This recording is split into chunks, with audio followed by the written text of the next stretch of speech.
నాకెందుకో మీతోని డిస్కస్ చేయాలనిపించి ఈ వీడియో చేస్తున్నాను. నేను ఈ రోజు మా ఆఫీస్కి మా ఇంటి నుండి బయలుదేరిన తర్వాత ఒక దగ్గర నేను చూశానంటే ఒక కొడుకు తండ్రి మీద చేసుకుంటున్నాడు అనమాట రోడ్డు మీద. నాకు చాలా బాధ అనిపించి మీ అందరూ షేర్ చేసుకోవాలనుకుంటున్నాను. ఎప్పుడైనా సరే తండ్రితోని ఈ 3 మాటలు మీరు అనకూడదు.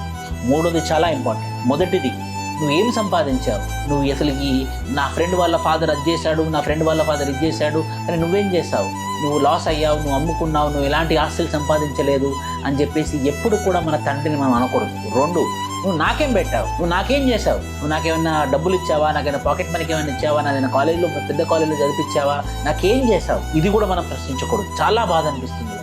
3, నీ వయసు అయిపోయింది, నువ్వు ఏజ్ ఓల్డ్ పర్సన్వి. ఈ ప్రస్తుతం ఉన్నటువంటి జెన్జీ సమాజానికి నీ యొక్క ఒపీనియన్స్, నీ యొక్క ఆలోచనలు పట్టదు. నువ్వు మారాలి, నువ్వు మారి మాలాగా ఆలోచించాలి. ఒకప్పుడు కింగ్లా బతికినటువంటి మీ ఫాదర్ని మారాలి అని ఎంత బాధపడతారు. సో దయచేసి ఫాదర్ మదర్ అన్నప్పుడు ఫాదర్ తీసుకున్నంత రెస్పాన్సిబిలిటీ ఖచ్చితంగా ఫాదరే తీసుకుంటారు.